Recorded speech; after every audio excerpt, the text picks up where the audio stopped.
Like पारी कांदे को खनबा हरो जो सुने थुपचलवा थोंगे यार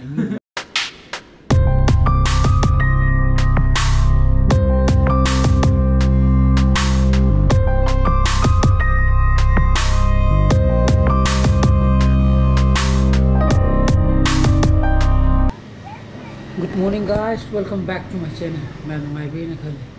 चाक चप्पो मचारे को चैनल बागी स्कूल चलम दाइदा आई जो ngasi exam duty लेबा पुंग अपन दाइगी practical की को माना सारी कांदे जो खर चाहौरा के न साक चारे ngrangi yen thong Tuga Atin सन फान थादा बिरोने बा जो हलागा इ चलने बको अतिन मामा जो योरे ngrang पुंग 12 तारे tek थोरो को को रंग पुंग 12 तारे सिदे जुम यो पकांदा नहान की खोपुम लोमदा फयेन लंबी चकी हैबदो लंबी में फरम दे है जिनी को कोई क्लास थारागा लमु पो पाइबदो मुदु लमु ओइले मिना को तो मो थ्रो पकांदा दे सोम की तो सेम कोई नेशन हाईवे दो थोकले हैबको अदु जाम की फले रम हाय पारो खरे हेले लो पको सि यारबो असलो यार दना फाट चाना बथिन दो पिरुगी के अदना लोशले को चाना पादी थादा बियोरे अदना एग्जाम ड्यूटी चमगी के दो होरेन ए हलाका दे चाना पाई गरा लेम योगे हाबदो मोटो जो हारा बे रिव्यू तो रखे काम फै को दना जैकेट पूरा चले को तसे ए थोगे ग्रीन थाली का ने थोजो लोगी के नंगो है नंगी है दिन थाली के दरो क्या चाफिंग ने चोंथरोक तो की बा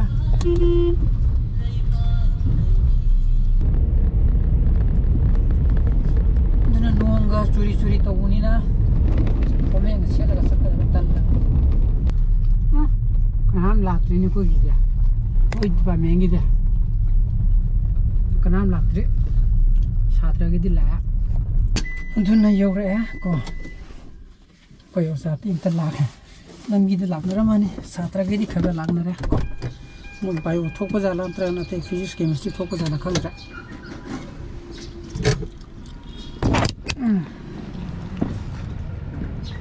गुड मॉर्निंग मायो बेया हां मागी नुइती बायो रो फिजिक्स रो केमिस्ट्री रो केमिस्ट्री नंग दे केमिस्ट्री नुंगाई गिबा बायो कमाय तोगे हां कुंजे तोवली न होतरेबा नोगे यम फरे एग्जाम लोरे पुंगमा तासले खरा ngallina tam thorapne do lambi di spagana chille be mine tawri ji ama makai sabsana yobi film de tawduri nei ji khrang ngalli maksum lai ji nei jo lai thoro poko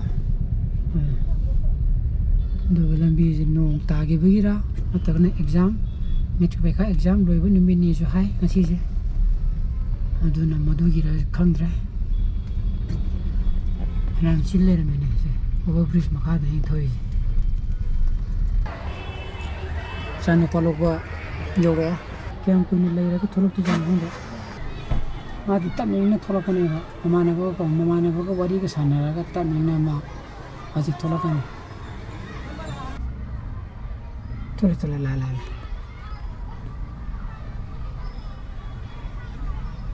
तसले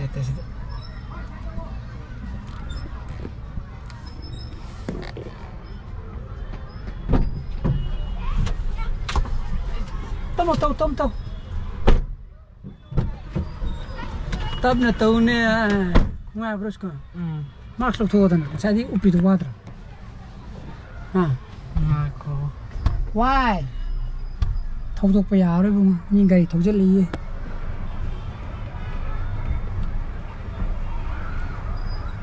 ना discount का बा होंगे तो गाड़ी पर खाएंगे को गाड़ी हम चले स्वाइन है दी पेरेंट लोग लागना बगी जे नांगे दी स्वाइन के शो मुबांग से दी स्वाइन के शो चिंदा बने नखरा लेगा फगी तो माले चिलिंग हाक आई तो ribo mấy khu thấu liền mấy khu nông cắt đi he hãy nông lít tụng bốc á ta đâm cái cùi đâm nhỉ cái jam nó hay rồi xin đi nó tra bung à adubu hati aja phải đi hang ni he nung sa khaga sari khara nung sa khaga tholi khara tawe cùi ne chu bidu man de hai go sa de na nong ni masa chu re to bung sudra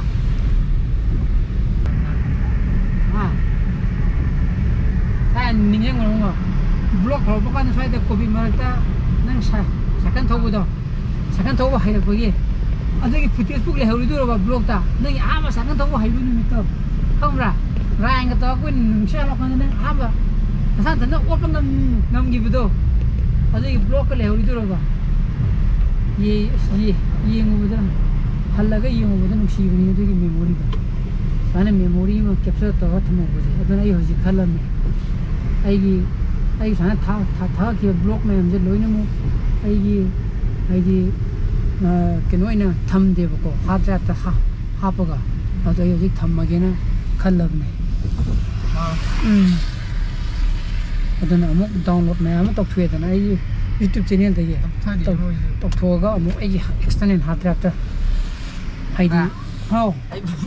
external हाथ जाता को ai show तो चला थम मगे बको YouTube semua ni bata ada ini memori mem zina tung koin ni lehu kan ni khali memori mem le na mang ni dah sa tho ke ko ini kisah cuma je ngemu he sini ya me sini kita kau thage yang ni koi irom je sih ke satu ba Hai ni, ya? क्या कर बाबा? यार. Mama, ilisami mahau. Lisa sana na kinja ba. Ada cata na laba perak cata na. Ada na. Aku ni tanya, nu itu hayang soalan tamak kataran de Manipur itu ilisami mahau na bungo. Ha, Manipuri gini ya. Laik tamat tam, wari matam meba. Saba pang daba, hambra. Ilisami mahau hai je. Adum saada na adum kau tu pun ubah tu. Yang masuk ini saya mahal. Hai dah makan lagi aja jadi dah. Yeah, I know what time. Vậy rồi. Oh my god, đi. Dia kena. Ada na numidang tasale ako. Saksung saya sawa kan kayam saman gede. Oi, tini je. Jangan lupa itu karen tahu le. Magi table lem je. Ada na ingat. Hai table lem tu magi table lem tu ulak ke bako. Sisi ni bako magi table lem je. Dua box na sila reko. Wipro gini Wipro garnet hai. Aduga 5-watt LED table lamp hai bako. Au sisi ni Amazon digi chen mane rupees 1000 maya ne bako piri je. Sisi ni bako magi je. Soalnya folding tolaga tham kada ba. Aduna ting thorok kana soalnya ting to payare one time second time. Sidana magi LED bulb le na bako. Aduna CD soalnya lomo adjustment to payare ko sigi di lomo flexible lo ni mo oire. Aduga mai desi dimmer yawe bako haibadi koi gi manganje khara leithage adi khara mu nakha ke habaji step aidi thak mari yawe sida ko thak mari siji midi kaino khang de sidi mogi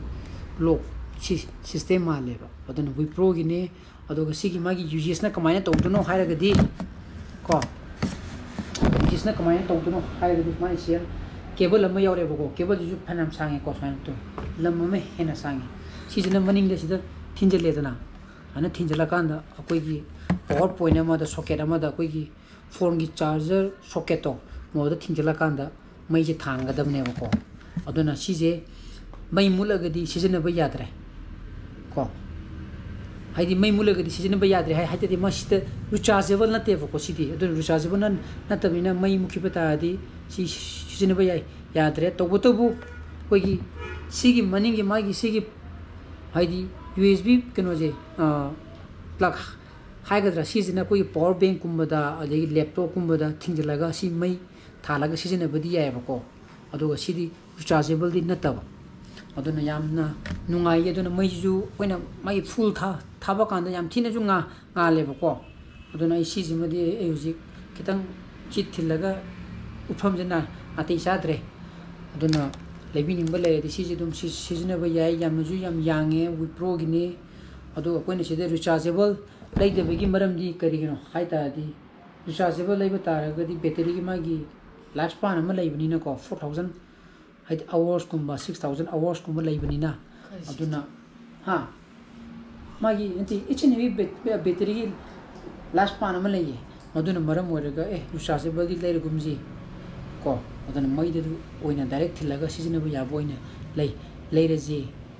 haire ga modain toro ga chiji leigi bini sigi bi pro ji ngai do lebi ni mo le dum Amazon de ki chang dum leibi ya ne ba ko maming na Wipro garnet 5-watt LED table lamp hai ko adem sana thambe ya to si sak satu ga